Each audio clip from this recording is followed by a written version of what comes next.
Good afternoon, everybody. Thank you for being here. I want to thank CSID for inviting me to share my thoughts. I'm told I have 10 minutes, so I'm going to rush through this.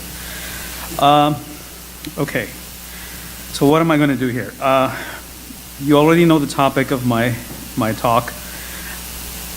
Essentially, I'm going to stick or spend most of my time talking about what is happening as opposed to what ought to happen. We all know what ought to happen. Democracy should come to the Middle East and the greater, wider Muslim world. But I feel that the path to democracy remains unclear because we lose track of where we are today. We lose track of what the reality is on the ground. And I think that any successful democracy promotion cannot be done without a good understanding of the geopolitics of that region.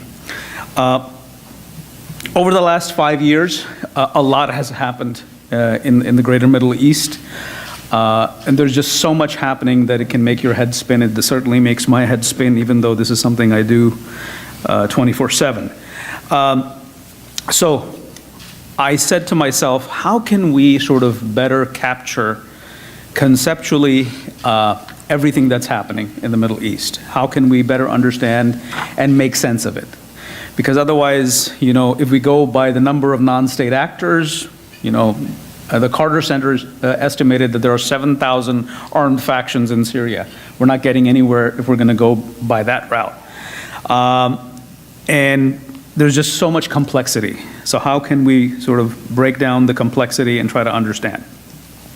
So I argue that there are three trends in the Middle East that at a macro level, or you know, the 30,000-foot level, as they say in the intelligence community, there are three dynamics, three drivers, three trends that are shaping the geopolitical landscape of the Middle East. I'll go through them one by one. The first is autocratic meltdown, something I sort of came up with. I'm perhaps not the one who coined it. It's probably been used before.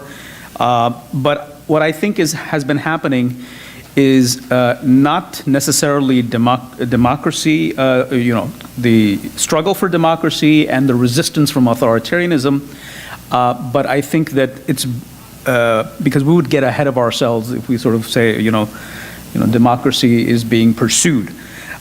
For me, democratization, and it's part of the title of my book, Political Islam in the Age of Democratization, I published 2 years ago, is a long process. Democratization has many stages. Most of them appear very vile. There's a lot of violence, a lot of commotion, a lot of chaos. And this is all part of democratization. It's bad, but I guess it's part of the process. So I focus on democratization, not democracy, but getting back to autocratic meltdown. Autocratic meltdown for me is a useful way of understanding what has happened in Tunisia, in Egypt, in Libya, in Syria, tried to happen in Bahrain, and has happened in Yemen. Autocratic meltdown is a phrase that sort of captures the differences within all these states and how they're evolving and whatnot. And so you can look at Libya and you can say, you know, it's part of the meltdown phase because we don't have a post-Gaddafi regime yet, a new order in place. Even though President Assad in Syria is on the upswing, for the moment, nonetheless, he's not going to be able to recapture large parts of Western Syria from his opponents. So he's also part of that meltdown.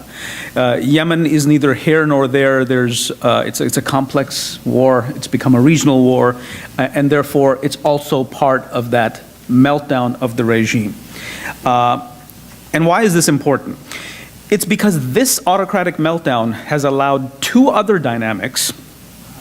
One is Geo-sectarianism, and I'll define that in a moment.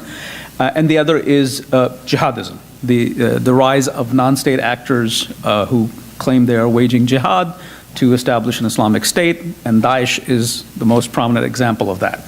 We have Al-Qaeda, we have dozens of other such groups, particularly in Syria.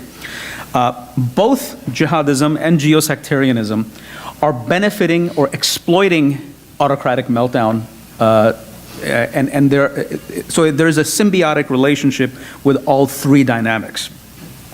Geo-sectarianism is not new. It goes back to the medieval times, whether it was, the Fatimid Caliphate in North Africa competing with the Abbasids and the Iberian Peninsula Caliphate, whether it is the Ottomans versus the Safavids in the 16th century, it continues. And in contemporary times, the Saudi-Iranian struggle is not new. It started right after the overthrow of the Shah in Iran. The GCC in 1981, I call it a product of geosectarianism because it was created in response to the perceived threat from Iran exporting its revolution, which the Arab states or the Khaliji Arabs did not want. You fast forward, come to 2003, the fall of Saddam is a critical moment in geosectarianism. And now with Iran on a path towards international rehabilitation, it has taken a newer dimension. I will spare the details because we all know about them, but I just want to sort of highlight the trend. So how is geosectarianism exacerbating the struggle between Saudi Arabia and Iran, or the Shia-Sunni camps? Is because the collapse of state authority is creating more space for this conflict to evolve, transform, and manifest itself. Many battlegrounds: Syria, Yemen, Bahrain, Lebanon, and Iraq. Let's jump to the third one, jihadism. Now, jihadism is benefiting from both. From autocratic meltdown, because it creates spaces, it's a given. Another spoke earlier about how there was no Al-Qaeda, I believe he was talking about Syria, before 2011, 2012. It came about, and now we have somewhere in the tune of thousands of militias, most of whom are to varying degrees Salafi jihadi. They exist because of that autocratic meltdown. The space has shrunk. Mind you, President Assad has not been toppled, and we still have this problem. So if he was toppled, then we can imagine where the magnitude of the problem would be. At the same time, while jihadist forces are benefiting from the collapse of authority in the Arab world, state authority, or the meltdown, we also have them benefiting from geosectarianism. What do I mean by that? Simply put, the more Saudi Arabia tries to confront Iran and the Shia, whether it's in Syria, whether it's in Yemen, the more it is empowering the jihadist. Why? Because this is a turf, the sectarian turf, on which the jihadists excel, especially a group like Daesh, whose ideology is very heavily built on the sectarian clash. This is a place where Daesh outperforms Saudi Arabia.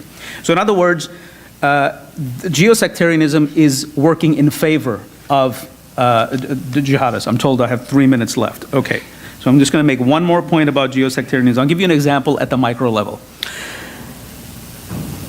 There have been a number of bombings targeting Shia mosques in Saudi Arabia and one in Kuwait, and one Ismaili facility in the southwestern province of Najran in Saudi Arabia, near the Yemeni border. Now you ask yourself this question: why is Daesh interested in targeting Shia mosques, and of all places in Saudi Arabia? Because there's a certain logic. Daesh is subverting the Saudi need to suppress the minority community to its advantage. So if there's a bomb that goes off in a Shia mosque in Saudi Arabia, all of a sudden the regime has a crisis.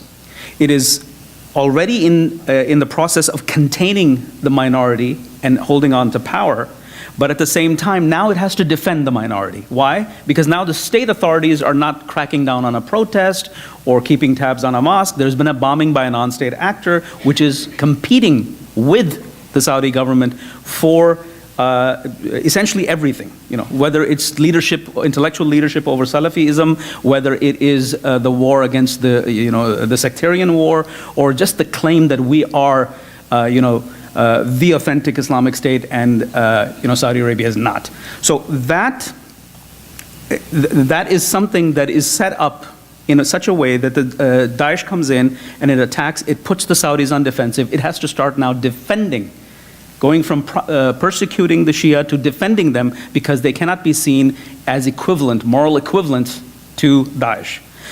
How do you protect the Shia? Well, you crack down on those hardline Salafi communities that creates, it's a very destabilizing effect in the home constituency of the Saudi regime, because this is the same constituency from which the Saudis seek support.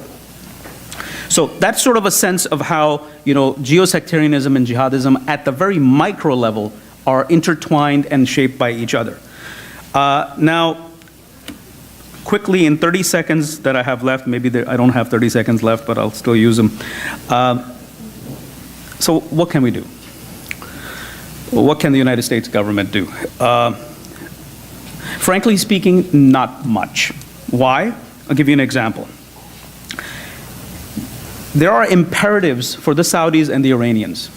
So yes, we can say that the United States should balance between these two powers, have a more balanced view of, okay, not too close to the Saudis and not, dumping the Saudis in favor of the Iranians, because that will only add fuel to the fire. That's okay, that can be done. The Obama administration is doing it, and the next administration, and I can guarantee you that whether it's a Republican or Democratic administration, including if Mr. Trump becomes president, he'll be doing the same thing, because you can say one thing during an election season, but what you actually end up doing is very different. So I want to leave you with the idea of constraints. The United States government has constraints. It cannot control the region. It can shape the behavior, but there is no quick fix. So let's sort of tone down the expectation with regards to democratization so that we have a more realistic expectation and we can plan accordingly. Thank you.